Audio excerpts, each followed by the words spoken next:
Hello everybody and welcome back once again to Let's Play Total War Attila with the Saxons. Yes, it's been a little while since the last session. Two reasons. First reason, I was waiting for the new patch to be released before starting my next session after the last one. The patch was on Wednesday evening. I was hoping to get the session up on Thursday, which wouldn't have been too bad. But then Thursday and Friday, some things cropped up in real life, as tends to happen occasionally, which meant that I couldn't LP anything.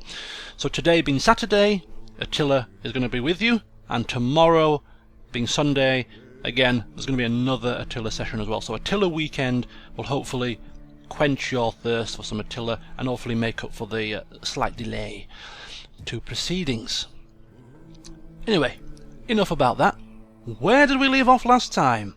Well, we left off with Senrad being put in charge of the Breaded Bolt finally, and heading down here into Gaul to commence the raiding, the pillaging, the sacking operation to try and further, expand the Saxons' coffers, all in the name of, well, trying to redeem himself. The king hoping all in the name of him getting himself killed due to his lack of any sort of command ability.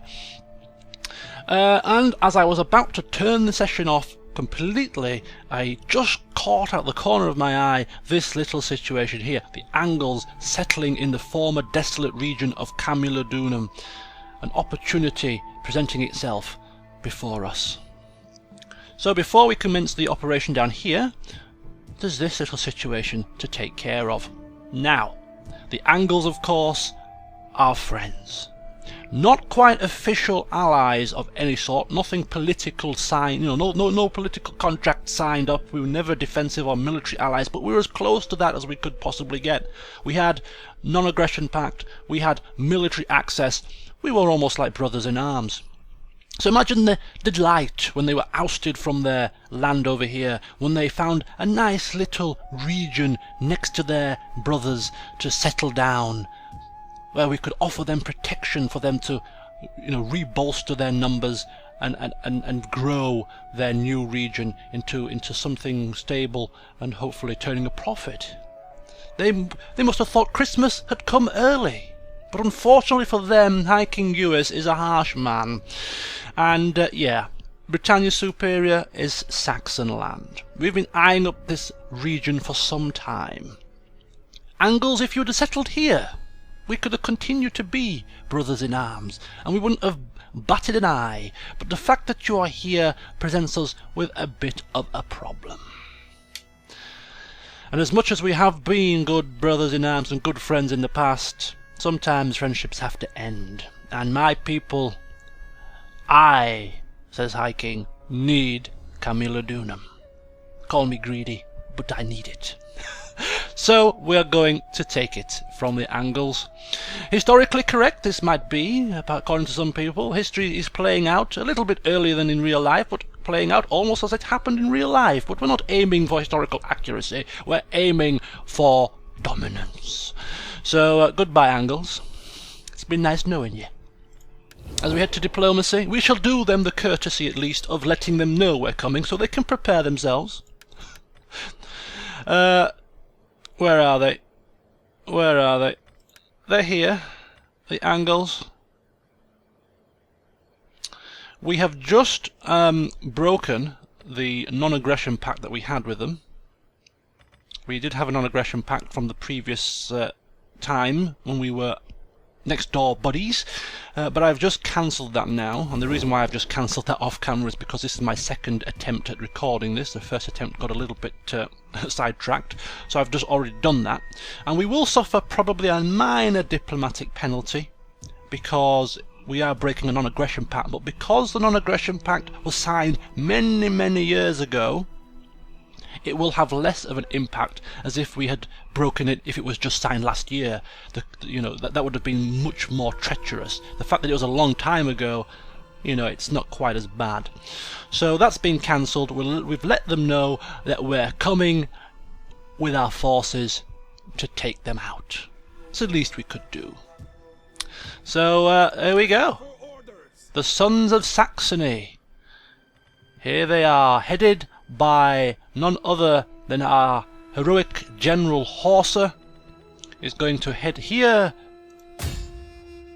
declaring war on the Angles, who thankfully don't have any other military allies, and in fact they're in bad relations with most of the people here, so we don't even have anything majorly diplomatic to consider in terms of any backlash to this. We will walk the Sorry, Cuther. together then.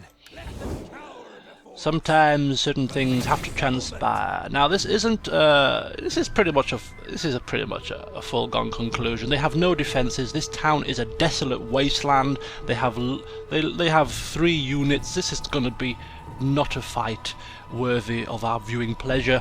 It's just going to be butchery. So we're going to auto-resolve it, and of course there's plenty of battles in the future to come up with Senrad's adventures. So for now we'll just get this out of the way, get them dead, axe to the neck, and let's unify Britannia Superior. Thanking you. And of course, we could actually subjugate them, but that wasn't the point of this whole operation. The point was to occupy. Ready for battle. And then they are no more.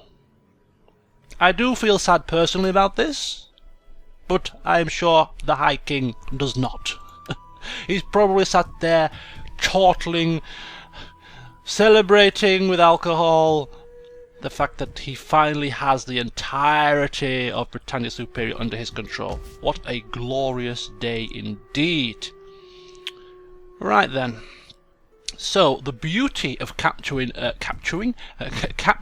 Camuladunum is the fact that this province does indeed have a docks, which will enable us to expand our trade. We can now trade overseas, which will hopefully further cushion and further pad out our yearly income.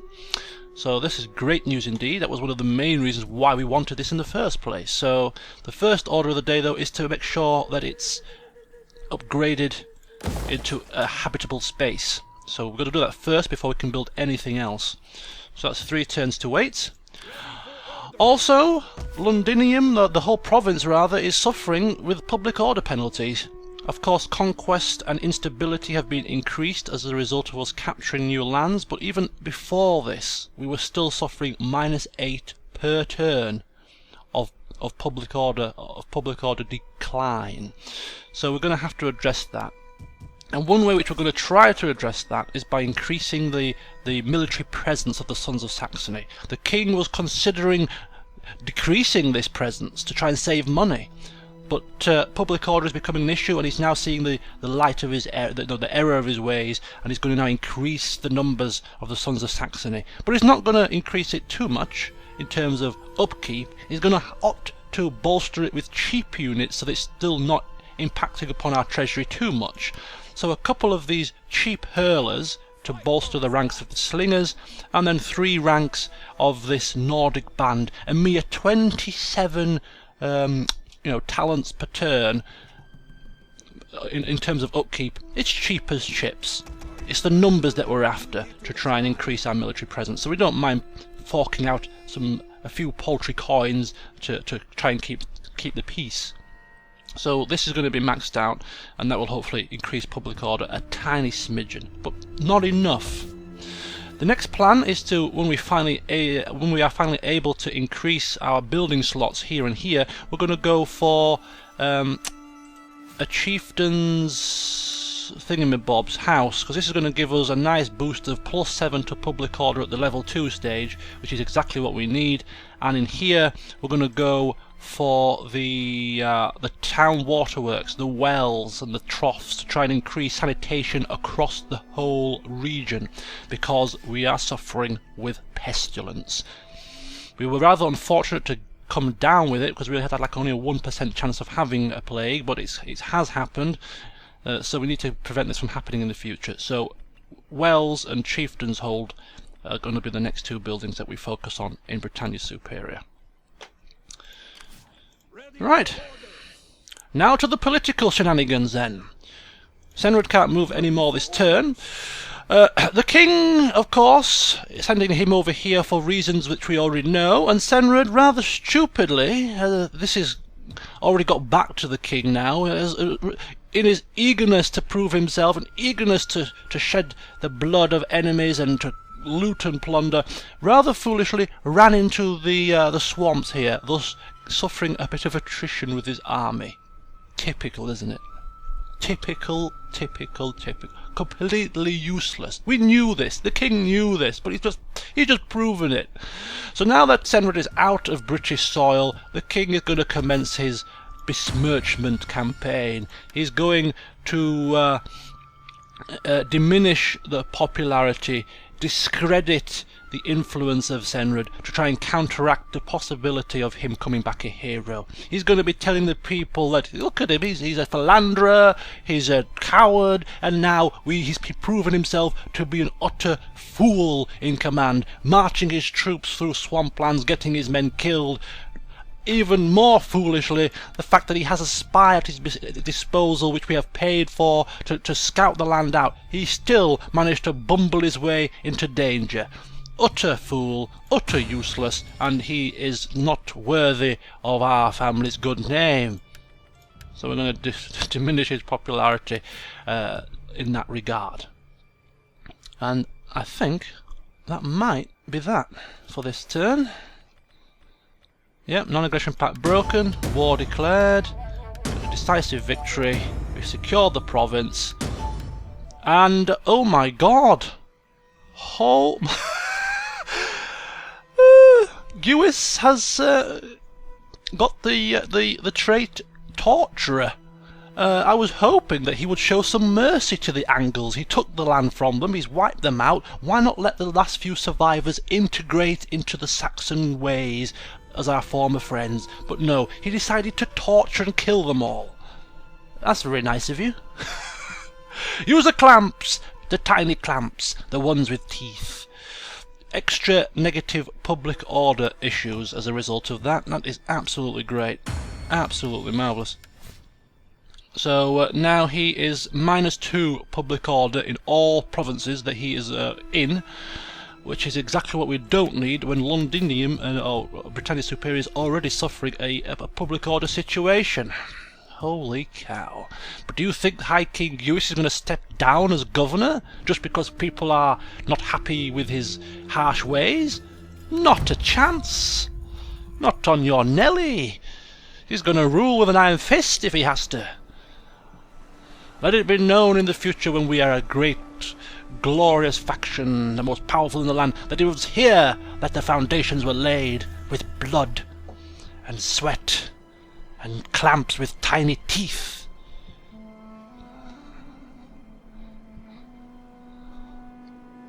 Oh dear, oh dear. Yeah, if we were trying to min-max, we would certainly be taking Gewis out of Britannia Superior's governor and putting in somebody far more suitable, such as Wigbuet, for instance, who raises the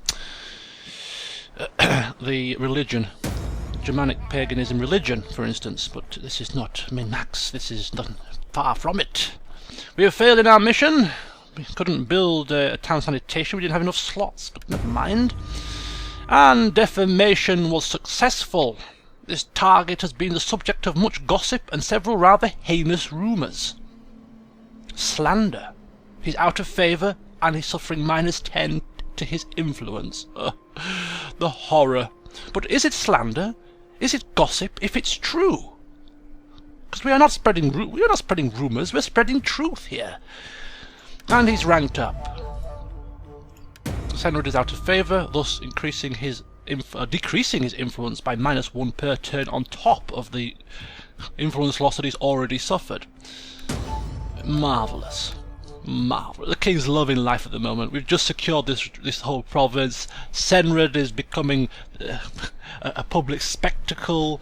Oh, it's great. It's great. And we have those clamps, of course, with tiny teeth. Very humorous. Very humorous indeed. Anyway, we're going to rank up Gewis here. I'm going to rank him up, and, well, what can we rank him up with? Well, ultimately, he needs to have a high authority to increase our public order to try and negate this, which means we need to get to here. But then also he enjoys his diplomacy. He enjoys taxing the people, increasing the economy. This is his main focus. So we're going to go for 1 point extra into that for increasing our tax. And then we're going to move down here to cheapen the building costs in governed provinces, because we're going to be constructing a few buildings in the near future, so an extra 10% would be most useful. And then when he ranks up again, we're going to go for 2 ranks of authority to counteract that negative public order that we're getting. And of course he's a very authoritative figure, it makes sense. So that's that situation taken care of. Nothing else we can do building wise here. The troops are getting recruited, and we're down to well, we're down to only 1300 per turn. Are we losing out? It was 1600 last turn. I think it's probably something to do with this increased army. It's taken us down a little bit. Never mind, no problem, because now it's time for Senrad to hopefully shine. I say hopefully shine from my perspective, of course, because I want to see our coffers increasing. So first of all, I'll send our spy across here just to get a look at the situation. And we can see that, ooh, alright, so there's the British clan's capital, Boracum, and they actually have quite a lot of forces down here. They're already raiding this region. Alright. Okay. It's not going to put us off. We are going to come down for a quick look ourselves. But there might not be much left for us to loot and plunder here. I think perhaps Senrad is maybe too late to the party. We'll see. All right. Can you avoid the desolate, the swamps and stuff? We don't want any accidents. So yeah, straight down and then across. On the move, lads. And there's no roads here. It's all desolate. There's no increased movement range, so it's a very slow and tedious process, rather unfortunately. What would you have? But there you go. And here Caledonians are coming as well. So it's a free-for-all, isn't it? It's literally it's party time in these lands. It's every man for themselves. It's like when there's a breakdown of law and order. When people start looting, they put the windows through in places like Curry's, and they run out with armfuls of TVs. You can just picture the scenes, can't you? It's just like that. It's open season. Absolutely open season. And we've got the Ebdanians down here looting this side. It's just madness. Absolute madness. We have a spy up here who is on his way back down to Londinium. We've spied up here. We've seen what we need to see. And he's going to come down and increase the agricultural income of this province, because he has a trait that allows him to do that. He's a farmer. Plus 10% wealth from agricultural and animal husbandry buildings. So he's going to come down and boost our coffers just that little bit further. Nothing else we can build, nothing else we can do. Politically we are A-OK for now. In a couple more turns' time, the king is once again going to try and embezzle some more funds. He was successful at the start of this year, so he'll do that once a year for the next few years just to further increase our treasury. Embezzle a few funds. He can twist the words. We're not embezzling funds, we're putting them to good use. We need money to increase our empire. It's not as if I'm putting it in my own pocket. I'm reinvesting it back into the good of the faction. Just who is embezzling these funds from, I'd have no idea. He's the High King. If other characters were embezzling funds, you could almost understand. But anyway.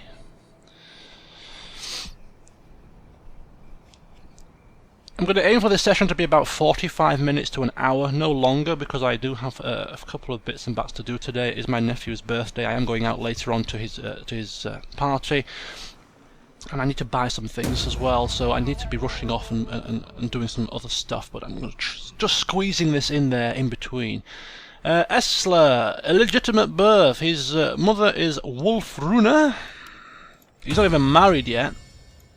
He's got not enough authority to find his own wife, which means the only way he's going to find a wife is if we marry him to another clan. But that's not stopping him.